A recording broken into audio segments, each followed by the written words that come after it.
Dear students of class 8, how are you?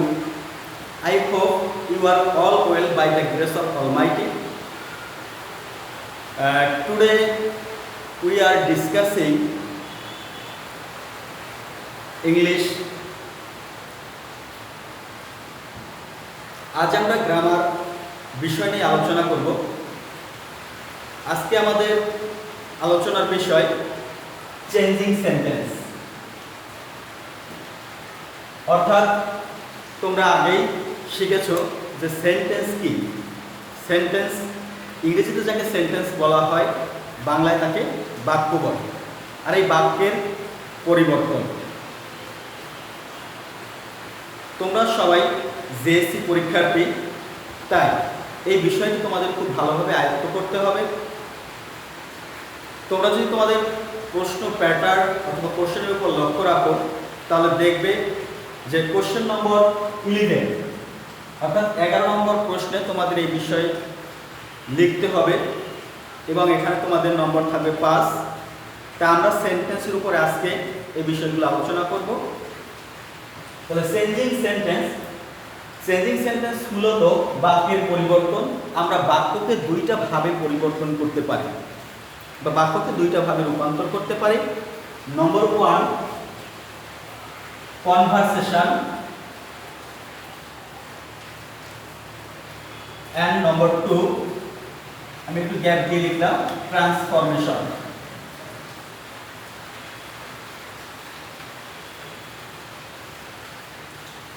তাহলে এই দুইটা রূপে আমরা একটা সেন্টেন্সকে পরিবর্তন করতে পারি। কনভারসেশন যেখানে অর্থের পরিবর্তন, অর্থাৎ একটা বাক্যের পরিবর্তনের সাথে সাথে সেন্টেন্সটিরও যদি অর্থের পরিবর্তন ঘটে, অর্থাৎ সেন্টেন্সের পরিবর্তন সমান অর্থেরও পরিবর্তন হলে সেটাকে বলা হবে কনভারসেশন অফ সেন্টেন্স। যেমন আমি যদি এই বিষয়ে একটা সেন্টেন্স লিখি, এখানেই দেখাচ্ছি যে অ্যাফার্মেটিভ ধরে নিলাম আমি, ম্যান ইজ মর্টাল, যার বাংলা অর্থ দাঁড়ায় মানুষ মরণশীল। এই বাক্যটাকে যদি আমি কনভারসেশনের রূপে পরিবর্তন করি, অর্থাৎ নেগেটিভ করি, নেগেটিভ করলে সেন্টেন্সটি আমরা লিখতে পারি ম্যান ইজ নট মর্টাল। এখানে ঠিক আছে, আমরা দেখতে পাচ্ছি যে ম্যান ইজ মর্টাল, যার বাংলা মানুষ মরণশীল। তাহলে মানুষ মরণশীল যদি হয়, এক্ষেত্রে এটা একটা চিরন্তন শব্দ যুক্ত অ্যাসার্টিভ সেন্টেন্স যা অ্যাফার্মেটিভ। তাহলে এক্ষেত্রে আমরা যখন নেগেটিভ করব, নেগেটিভ মানেই হলো না বোধক, তাহলে নটের ব্যবহার অবশ্যই আনতে হবে। এবং আমরা একটা সেন্টেন্সে নটের ব্যবহার করি অক্সিলারি ভার্বের পর। তাহলে এই সেন্টেন্সে অক্সিলারি ভার্ব হচ্ছে ইজ, এর পরে আমরা নটের ব্যবহার করলাম। তাহলে ম্যান ইজ নট মর্টাল, এর বাংলা অর্থ দাঁড়ায় মানুষ মরণশীল নয়। সুতরাং আমরা দেখতে পেলাম যে এই সেন্টেন্সে অ্যাফার্মেটিভ থেকে নেগেটিভ করার পরে সেন্টেন্সটির অর্থের যেমন সেন্টেন্সটির পরিবর্তন হলো, একইভাবে এর অর্থেরও পরিবর্তন ঘটলো। এবার আমরা একটু ট্রান্সফরমেশন নিয়ে আলোচনা করব। ট্রান্সফরমেশনের নিয়মেও আমি একই সেন্টেন্স থেকে তোমাদেরকে দেখাবো। একটু লক্ষ্য রাখবে যে আমি একই সেন্টেন্স লিখব, ম্যান ইজ মর্টাল, মানুষ মরণশীল, একই সেন্টেন্স। সো আমরা যদি এটাকে ট্রান্সফরমেশন অফ সেন্টেন্সের নিয়মে করি, তাহলে আমরা এই সেন্টেন্সটি এমনভাবে পরিবর্তন করতে হবে যেখানে অর্থের কোনো পরিবর্তন হবে না। তাহলে নেগেটিভ করলে সেন্টেন্সটি দাঁড়ায় man is not immortal. Man is not immortal যেহেতু নেগেটিভ, তাহলে এখানেও আমরা নটের ব্যবহার করব এবং সেটা অবশ্যই অক্সিলারি ভার্বের পরে আসবে। কিন্তু যখনই আমি মূল অর্থাৎ কিওয়ার্ড মর্টাল এর বিপরীত হলো ইমর্টাল। মর্টাল দ্যাট মিন্স মরণশীল, ইমর্টাল অমরণশীল। সেক্ষেত্রে বাক্যটি ঠিকই আমরা মানে সেন্টেন্সটিকে আমরা অবশ্যই পরিবর্তন করলাম, একই সাথে দেখলাম যে এর অর্থের কোনো পরিবর্তন আসলে ঘটলো না। যে ম্যান ইজ মর্টাল, মানুষ মরণশীল, ম্যান ইজ নট ইমর্টাল, মানুষ অমরণশীল নয়। সুতরাং তাহলে আমাদের যেটা সিলেবাসে আছে সেটা হলো যে অ্যাকর্ডিং টু এনসিটিভি সিলেবাস তোমাদেরকে এই দুইটা অংশের মধ্যে দুইটাই করতে হবে না, আমাদের একটি বিষয় জানতে হবে, সেটা হলো ট্রান্সফরমেশন অফ সেন্টেন্স এবং কনভার্সেশন অফ সেন্টেন্স আমাদের এই চেঞ্জিং সেন্টেন্সের মধ্যে করতে হবে না। তো আমরা সেই ট্রান্সফরমেশন অফ সেন্টেন্সের নিয়েই আমরা বেসিক আলোচনাগুলো করব। তাহলে আমরা একটু দেখে নিই।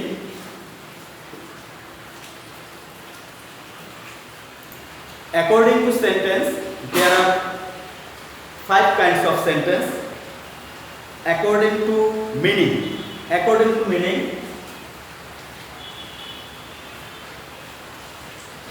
according to meaning, there are 5 kinds of sentences, অর্থাৎ 5 প্রকার সেন্টেন্স। যেমন আমি মুখেই বলে দিচ্ছি, assertive sentence, interrogative sentence, imperative sentence, operative sentence and exclamatory sentence. তাহলে আজকে আমরা চেঞ্জিং সেন্টেন্সের প্রথম রুলসগুলো বা প্রথম যে পরিবর্তন আসছে সেটা নিয়ে আলোচনা করব। সেক্ষেত্রে আমরা আজকে অ্যাসার্টিভ সেন্টেন্স নিয়ে তোমাদের সাথে পুরোপুরি ডিসকাস করব।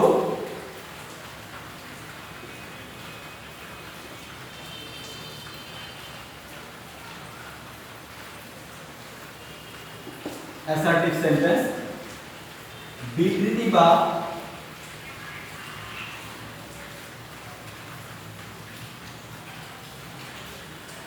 বর্ণনামূলক বাক্য। অ্যাসার্টিভ সেন্টেন্স বিবৃতি বা বর্ণনামূলক বাক্য।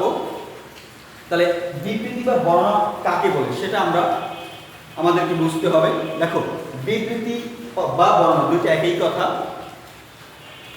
যা কিছু দ্বারা কোনো কিছু বর্ণনা করা হয় বা যা দ্বারা একটা পরিপূর্ণ ভাব প্রকাশ করা হয় তাকে মূলত বিবৃতি বা বর্ণনামূলক বাক্য বলে, আর ইংরেজিতে বলা হয় অ্যাসার্টিভ সেন্টেন্স। এই অ্যাসার্টিভ সেন্টেন্সের দুইটা অংশ থাকে। নম্বর 1, একটা হলো অ্যাফার্মেটিভ,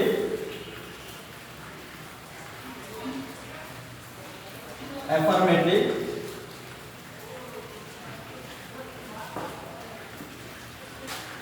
হ্যাঁ বলো, আর একটা হলো নেগেটিভ সেন্টেন্স, না বলো। আর অ্যাফার্মেটিভ মানে হলো হ্যাঁ বলো। তাহলে অ্যাফার্মেটিভ সেন্টেন্স কাকে বলে? যে সেন্টেন্স দ্বারা কোনো কিছু স্বীকার করা হয়, অর্থাৎ অ্যাফার্মেটিভ সেন্টেন্স হলো এমন একটা সেন্টেন্স যে সেন্টেন্স দ্বারা কোনো কিছু আমার নিজের আছে বা আমি এই কাজটা পারি বা এটা করব, এই ধরনের ইয়েস সূচক বা হ্যাঁ সূচক কোনো বিবৃতি প্রদান করা হয় তখন তাকে অ্যাফার্মেটিভ সেন্টেন্স বলে। এবং যে সেন্টেন্স দ্বারা কোনো কিছু নেতিবাচক ভাব প্রকাশ করে বা কোনো কিছু স্বীকার করা হয় না তখন তাকে নেগেটিভ সেন্টেন্স বলে। যেমন আমি বলতে পারি অ্যাফার্মেটিভ সেন্টেন্স যদি আমি বলি, উপরে আমি লিখলাম অ্যাফার্মেটিভ সেন্টেন্সের ক্ষেত্রে আমি যদি এখান থেকে একটা সেন্টেন্স লিখি, I have a pen, I have a pen, আমার একটি কলম আছে। এক্ষেত্রে যেহেতু এই আমার আছে, আই হ্যাভ আমার আছে, এ পেন একটি কলম, তাহলে এখানে আমি স্বীকার করলাম যে আমার একটি কলম আছে, সুতরাং এটা অ্যাফার্মেটিভ সেন্টেন্স। এবং যদি আমরা নেগেটিভ নিয়ে করি তাহলে একই sentence, I have no pen, I have no pen, আমার কোনো কলম নেই। সেক্ষেত্রে আমি এখানে অস্বীকার করলাম বা স্বীকার করলাম না যে আমার কলম নেই, আই হ্যাভ নো পেন, এখানে সেন্টেন্সটি অবশ্যই নেগেটিভ। সো এই অ্যাসার্টিভ সেন্টেন্সকে দুইটা ভাগে ভাগ করা হয়েছে, একটা অ্যাফার্মেটিভ একটা নেগেটিভ। তাহলে সেন্টেন্সটি অ্যাফার্মেটিভ বা নেগেটিভ যেটাই হোক না কেন সেটা অবশ্যই অ্যাসার্টিভ সেন্টেন্সের অংশ। তো এবার আমরা ট্রান্সফরমেশন অফ সেন্টেন্সে চলে যাব, অ্যাফার্মেটিভ থেকে নেগেটিভ। তোমাদের আজকের মূল বিষয় অ্যাফার্মেটিভ থেকে নেগেটিভ অ্যান্ড ভাইস ভার্সা।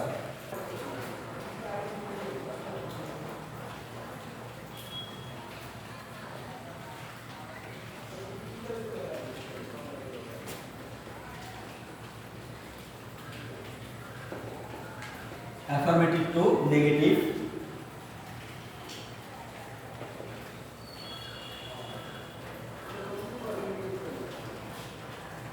যদিও বিষয়টি আমি একসাথে অ্যাসার্টিভ থেকে নেগেটিভ করব, কিন্তু আমি একবারে ভাইস ভার্সা তোমাদেরকে দেখিয়ে দিব। কারণ অ্যাফার্মেটিভ থেকে আমি মনে করি যে অ্যাফার্মেটিভ থেকে যদি নেগেটিভ করা যায় তাহলে একই সাথে নেগেটিভ থেকে অ্যাসার্টিভও করা সম্ভব। কারণ আমি একটা পথ ধরে যদি কোনো একটা জায়গায় যাই, সেখান থেকে ওই জায়গাটায় ফিরে আসা আমার পক্ষে অসম্ভব বলে কিছু মনে হবে না। তো আমরা দুইবারে আলাদা আলাদাভাবে আলোচনা না করে আমরা একই সাথে বিষয়গুলো, রুলসগুলো ধরে আলোচনা করে যাব। এবং প্রথমে affirmative two negative and negative থেকে অ্যাফার্মেটিভ। অনেকেই হয়তো প্রশ্ন করে থাকবে ভাইস ভার্সা বিষয়টা কি? ভাইস ভার্সা বিষয়টা হলো রূপান্তর, অর্থাৎ ডুয়াল যে সেন্স, এক কথায় অ্যাফার্মেটিভ টু নেগেটিভ এবং নেগেটিভ টু অ্যাফার্মেটিভ, উভয়ের যে পরিবর্তন এটাকেই একত্রে বলা হয় ভাইস ভার্সা। তো আমরা প্রথম রুলে প্রবেশ করব। রুল নম্বর 1 তোমরা সবাই তোমাদের খাতায় লিখে নেবে।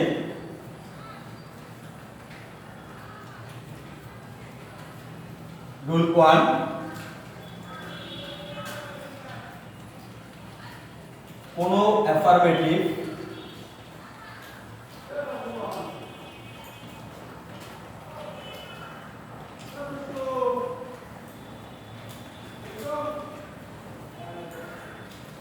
কোন অ্যাফার্মেটিভ সেন্টেন্সে যদি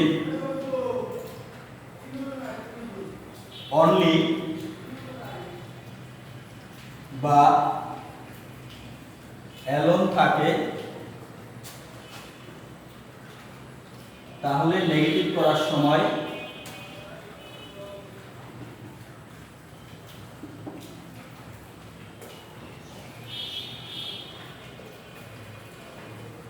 অনলি বা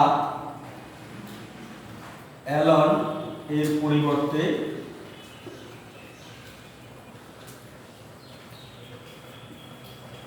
none but,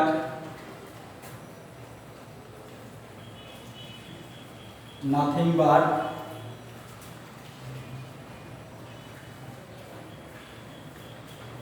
not more than অথবা not less than বসে। তবে সেক্ষেত্রে অবশ্যই আমি আবার বলছি, রুল 1, কোনো অ্যাফার্মেটিভ সেন্টেন্সের মধ্যে যদি অনলি বা অ্যালোন থাকে তাহলে নেক্সট সেন্টেন্সটিকে নেগেটিভ করার সময় অনলি বা অ্যালোনের পরিবর্তে নান বার, নাথিং বার, নট মোর দ্যান অথবা নট লেস দ্যান বসিয়ে করতে হবে। সেক্ষেত্রে অবশ্যই আমি তোমাদেরকে কয়েকটা সেন্টেন্স এখানে দেখাবো। তবে তোমাদের যে বিষয়টা অবশ্যই মনে রাখতে হবে, যদি সেন্টেন্সটি দ্বারা কোনো ব্যক্তিকে বোঝায় অথবা ক্রিয়েটর অবলিক গড, আল্লাহ, এরকম যদি কাউকে বোঝায় তবে সেক্ষেত্রে আমরা নাম বাট ব্যবহার করব। আবার বলছি, যদি সেন্টেন্সটি দ্বারা কোনো ব্যক্তিকে বোঝায় তাহলে আমরা অনলির পরিবর্তে নান বাট বসাবো।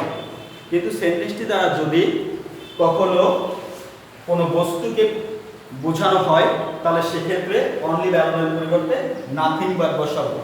এবং যদি সেন্টেন্সটি দ্বারা কোনো সংখ্যাকে বোঝানো হয় তখন তার পরিবর্তে আমরা নট মোর দ্যান অথবা নট লেস দ্যান যে কোনো একটি ওয়ার্ড বসাবো এবং বাকি অংশ লিখে দিব, তাহলে সেন্টেন্সটি নেগেটিভ হয়ে যাবে। তাহলে আসো এবার আমরা এক্সাম্পল দেখি কয়েকটা। ঠিক আছে, আমরা দেখে নিই যে এর আমাদের যে রুলস অনুযায়ী যে সেন্টেন্সটা আসে। প্রথমে আমরা লিখলাম only Allah can help us, যে একমাত্র আল্লাহই আমাদেরকে সাহায্য করতে পারে। তাহলে এই সেন্টেন্স দ্বারা আমি আগেই বলছিলাম যে সেন্টেন্সটি দ্বারা যদি কোনো ব্যক্তিকে বোঝায় অথবা ক্রিয়েটর গড, আল্লাহ, এই ধরনের কাউকে বোঝানো হয় তাহলে সেক্ষেত্রে আমরা অনলির পরিবর্তে নাম্বার বসাবো। তাহলে আমি এখানে লিখলাম যে only Allah can help us, একমাত্র আল্লাহ আমাদেরকে সাহায্য করতে পারে। তাহলে আমি অনলির পরিবর্তে যেহেতু ব্যক্তি বোঝানো হয়েছে এখানে, এই জন্য আমরা লিখব নান বাট। এবং এই সেন্টেন্সে দেখো বাকি অংশ যা আছে আমরা এটা এভাবেই লিখে দিব, অন্য কোনো পরিবর্তন আসবে না। তাহলে আমি Allah can help us.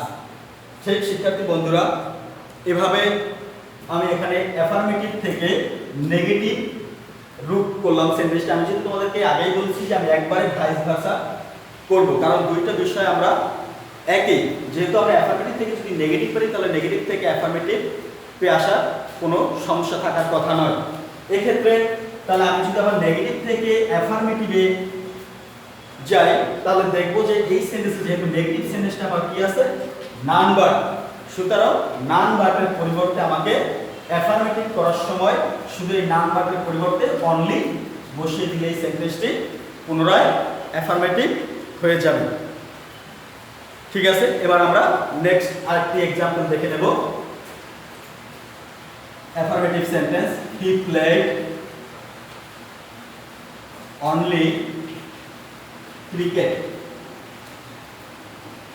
He played only cricket, আমি একটা অ্যাফার্মেটিভ সেন্টেন্স লিখলাম যে হি প্লেড অনলি ক্রিকেট, সে শুধুমাত্র ক্রিকেট খেলেছিল।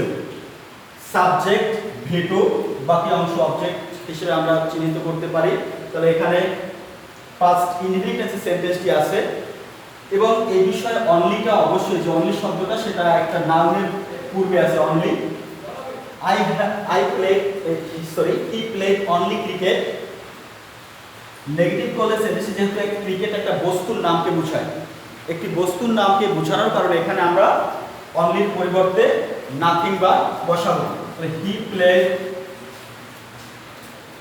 Nothing but cricket. He played nothing but cricket. তাহলে আমাদের সেন্টেন্সটি নেগেটিভ হয়ে গেল। তাহলে আমরা দেখলাম যে ক্রিকেট যেহেতু বস্তুবাচক একটা ওয়ার্ড, তো এই কারণে অনলির পরিবর্তে আমরা নাথিং বাট ব্যবহার করলাম। ঠিক এই সেন্টেন্স যদি তোমাদেরকে দেয়া থাকে, নেগেটিভ সেন্টেন্সটি যদি দেয়া থাকে এবং যদি অ্যাকর্ডিং টু ডিরেকশন, নির্দেশনা অনুযায়ী তোমাদেরকে যদি বলে যে change the sentence into affirmative, so আমরা যখনই দেখব ক্রিকেট এবং পিছনে আছে নাথিং বাট, তাহলে আমাদেরকে ওভাবে মনে রাখতে হবে যে পরিবর্তে অ্যাফার্মেটিভ করতে হলে অনলি ব্যবহার করতে হয়। সেক্ষেত্রে আবার আমরা পুনরায় নাথিং বাটকে উঠিয়ে দিয়ে এখানে অনলি ব্যবহার করব, তাহলে সেন্টেন্সটি পুনরায় অ্যাফার্মেটিভ হয়ে যাবে। তো শিক্ষার্থী বন্ধুরা কি বুঝলে? আমি দুইটা সেন্টেন্স তোমাদের করে নিলাম। এরপরে আমরা থার্ড एग्जांपले আসব। সেন্টেন্স লিখছি, my sister only 5 years old.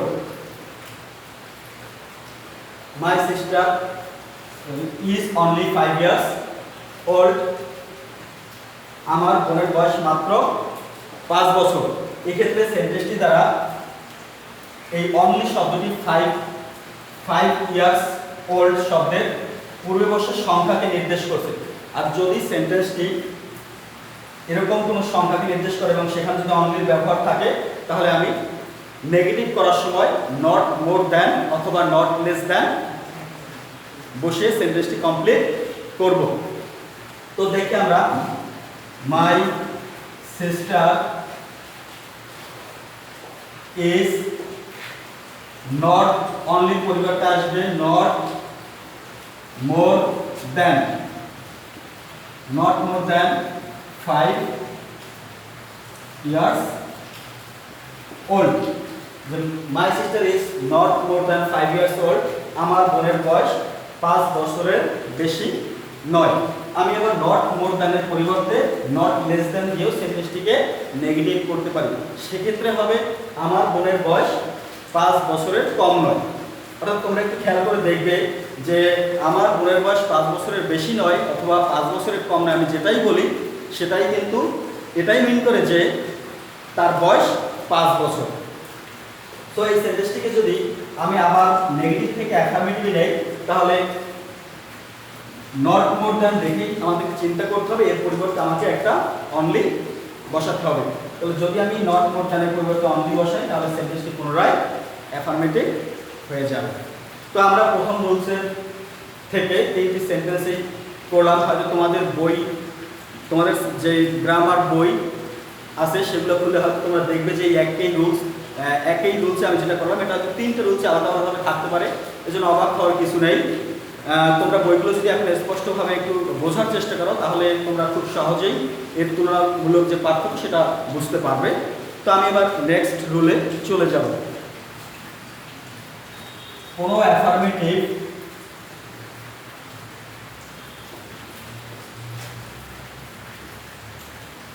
Sentence এর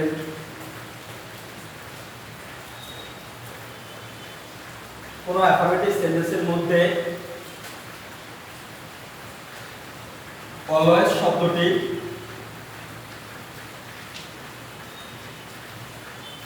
থাকলে নেগেটিভ করার সময় অলওয়েজ এর পরিবর্তে নেভার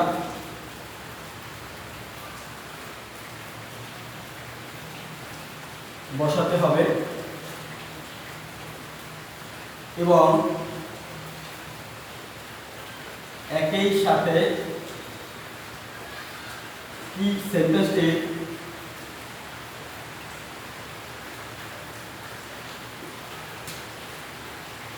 কিওয়ার্ড এর বিপরীত শব্দ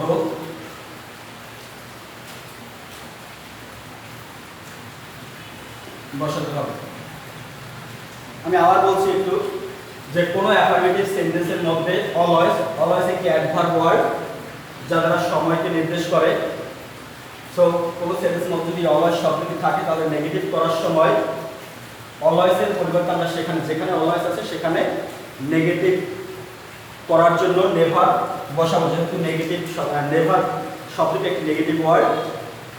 এবং একই সাথে সেন্টেন্সটিতে কিওয়ার্ড হলো মূল শব্দ।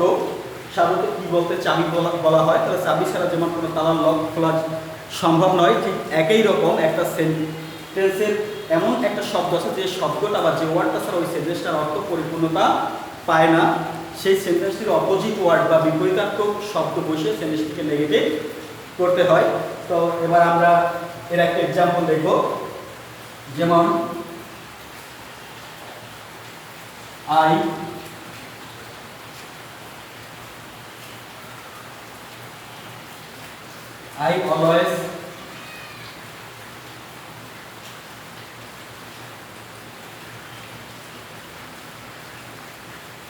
I always remember you.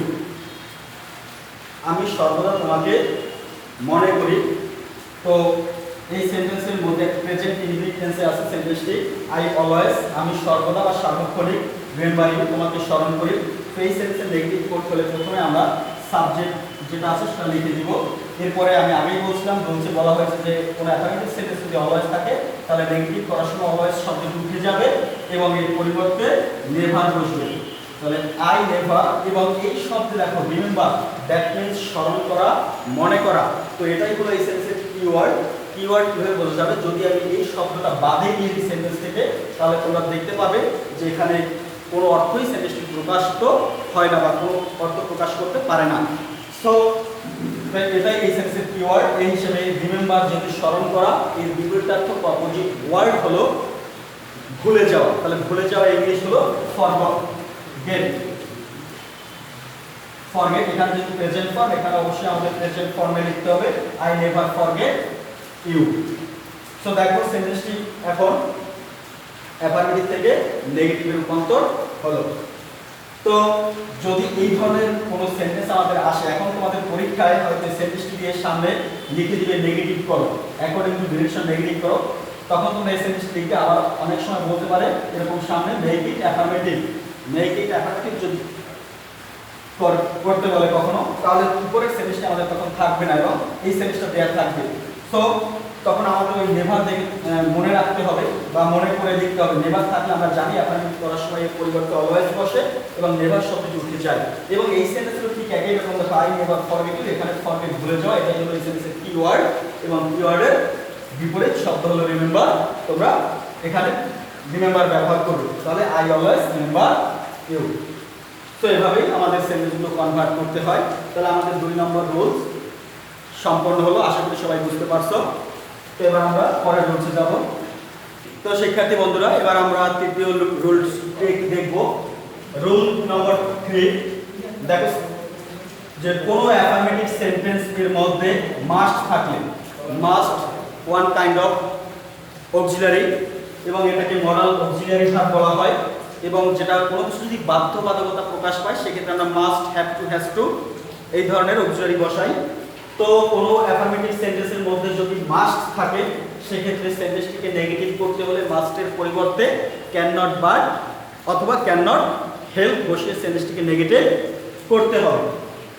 তো এখানে দুইটা যেহেতু আলাদা আলাদা অপশন, সেক্ষেত্রে আমরা যে কোনো একটাকেই ব্যবহার করতে পারি।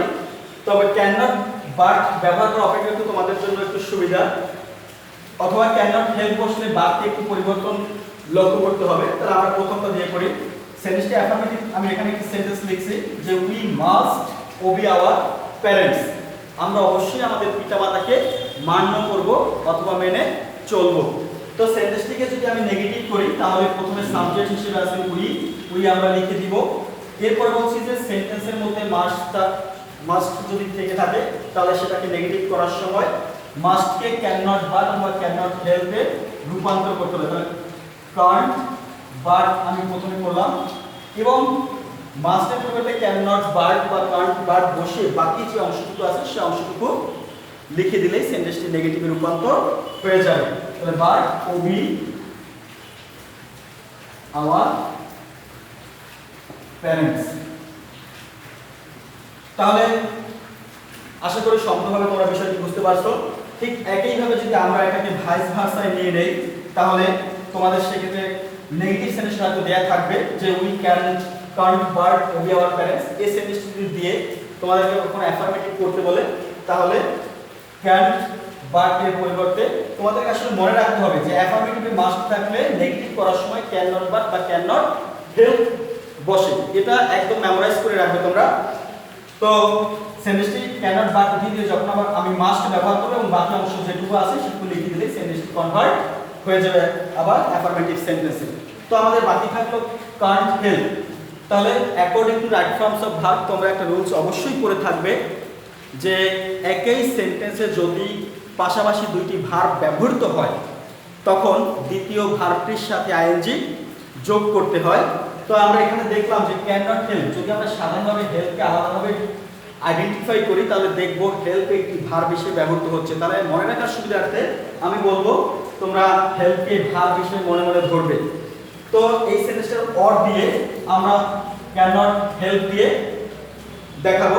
তো এই সেন্টেন্সটি ক্যান নট হেল্প দিয়ে করলে হয় উই কান্ট হেল্প। যেহেতু আমি আগেই বলছি হেল্প একটা ভার্ব, এই জন্য দ্বিতীয় যদি কোনো ভার্ব আসে তাহলে সেই ভার্বের সাথে অবশ্যই আইএনজি যোগ করতে হবে। তো ক্যান নট হেল্প ওবি এর সাথে যদি আইএনজি যোগ করো তাহলে ওবি আওয়ার প্যারেন্টস। তাহলে আমরা ক্যান নট বাট এর পরিবর্তে চাইলে ক্যান নট হেল্প ব্যবহার করতে পারি। সেক্ষেত্রে মনে রাখতে হবে তোমাকে পরবর্তী ভার্বের সাথে আইএনজি যোগ করতে হবে। যদি কোনোভাবে এই আইএনজি যোগ করতে তোমরা ভুলে যাও তাহলে সেন্টেন্সটি ইনকারেক্ট হবে এবং সেটা ভুল। সো এই সেন্টেন্স দিয়ে হয়তো এই সেন্টেন্স তোমাদের পরীক্ষার পেপারে বা কোশ্চেন পেপারে দেয়া থাকতে পারে এবং তোমাদেরকে বলতে পারে যে সেন্টেন্সকে অ্যাফার্মেটিভ করো। তো সেক্ষেত্রে তোমাদেরকে মনে রাখতে হবে এই যে ক্যান নট বাট এটা উঠিয়ে তোমাদেরকে মাস্ট ব্যবহার করতে হবে। সাথে এটাও মনে রাখতে হবে যে মডাল অক্সিলিয়ারি ভার্বের পরে সচরাচর যে কোনো ভার্ব আসলে তার প্রেজেন্ট ফর্মে লিখতে হয়। সো উই লেখার পরে ক্যান নট হেল্প এর পরিবর্তে মাস্ট, এবং মাস্টের পরে যে ওবি এখানে আইএনজি যোগ আছে। তোমরা জানো যে কেন যোগ করলাম, কারণ হেল্প যেহেতু একটা ভার্ব ধরেছিলাম আমরা, এই কারণে আইএনজি যোগ। তো এখন যখন আমরা মাস্ট ব্যবহার করব তখন আবার ওবি ইন থেকে আইএনজি বাদ দেওয়া হবে এবং ওবি লিখতে হবে। বাদ দিয়ে ওবি লিখলেই সেন্টেন্সটি আবার অ্যাফার্মেটিভে হয়ে যাবে। তো সময় স্বল্পতার জন্য বন্ধুরা আমরা আজকে ক্লাস আর লেন্থি করতে পারছি না। এই বিষয়টি বাকি যে অংশগুলো বা রুলসগুলো আছে সেগুলো নিয়ে আমি তোমাদের পরবর্তী ক্লাসে আলোচনা করব। তোমরা অবশ্যই আমার পরবর্তী ক্লাসের জন্য প্রস্তুত থাকবে। এবং তার আগে এই যে আমরা 3টা রুলস করালাম, অ্যাফার্মেটিভ থেকে নেগেটিভ বা নেগেটিভ থেকে অ্যাফার্মেটিভ, এই বিষয়টি তোমরা তোমাদের অভিভাবক প্লাস বই, বড় ভাই বোন যারাই আছে তাদের সাথে আরও এই বিষয়টি নিয়ে আলোচনা করে তোমরা পরিপূর্ণ একটা জ্ঞান অর্জন করবে।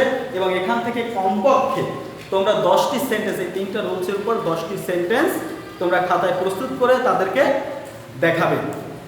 তো সবাই ভালো থাকো, সুস্থ থাকো, সচেতন থাকো, এই বলে আজকের ক্লাস এখানেই সমাপ্ত করছি। ধন্যবাদ সবাইকে।